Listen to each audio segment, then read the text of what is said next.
Hello students, how are you all? I hope you all are doing really well. बच्चों, English grammar में आज हम पढ़ेंगे active और पैसिव वॉइस के बारे में। तो चलिए शुरू करते हैं। Active and passive voice.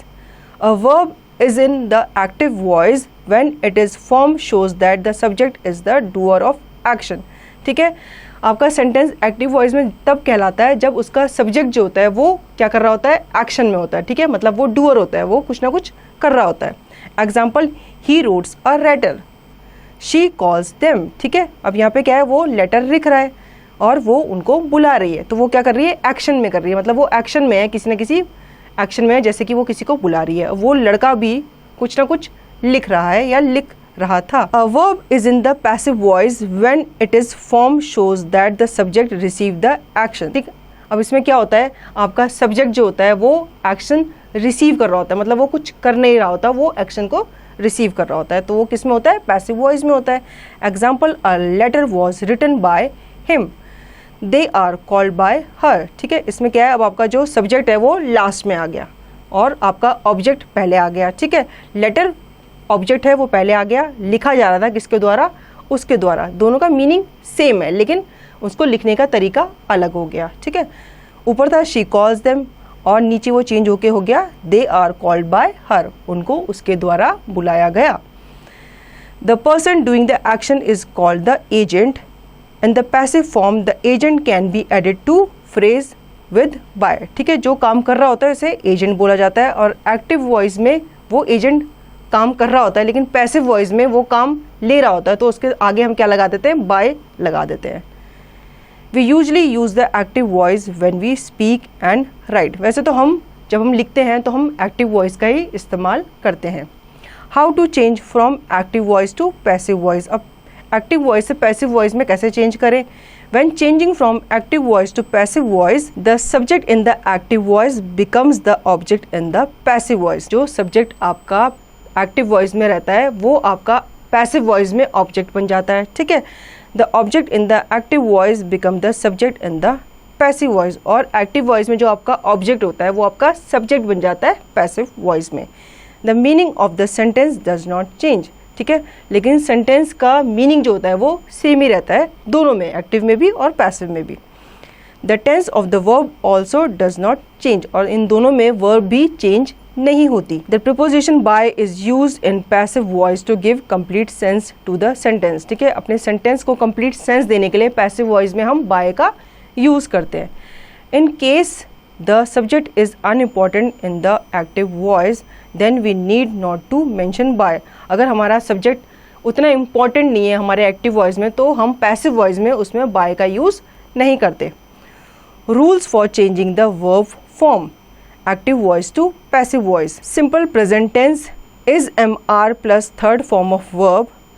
Simple past tense was were plus third form of verb. Simple future tense will shall be plus third form of verb.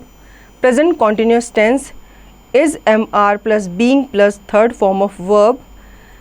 Past continuous tense was were plus being plus third form of verb. Future continuous tense no change.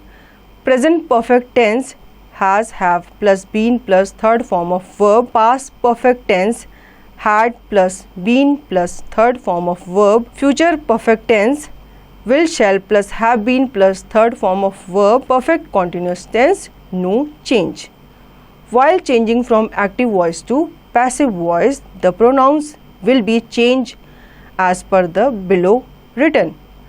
I, me, he, him, she, her, we, us, you, they, them, it, it.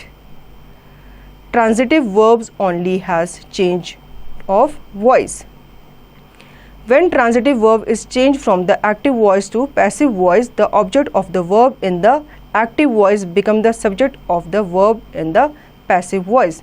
ठीक है, जितने भी transitive verbs होते हैं उसमें क्या होता है, उसमें भी सेम ही होता है, आपका ऑब्जेक्ट जो है वो सब्जेक्ट बन जाता है। कब, जब आप एक्टिव से पैसिव वॉइस में उसको चेंज करते हो। Examples, I called her, her object of verb called. Second, she was called by me, she subject of verb called.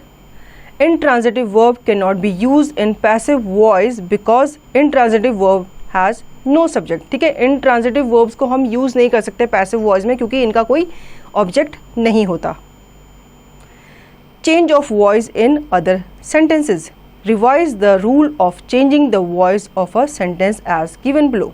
अब यहाँ पे कुछ रूल्स दिए गए हैं चेंजिंग ऑफ वॉइस का, ठीक है।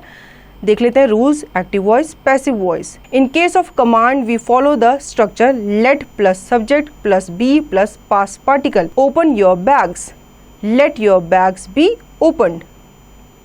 In case of a request, the action does not pass on to the object but remains limited to the subject. Kindly pass me the salt. You are requested to pass me the salt. In the case of interrogative sentence, the sentence retains its interrogative form. Will you give me the book? Will the book be given to me by you? When we change an active sentence where a preposition follows after the verb such as break into, look after into the passive voice, the preposition remains immediately after the verb. My aunt look after me. I am looked after by my aunt. इतना clear है बच्चों आपको? तो I hope आपको ये chapter अच्छे से समझ में आया होगा। अब इसकी दी गई एक्सरसाइज की प्रैक्टिस आप खुद से करेंगे।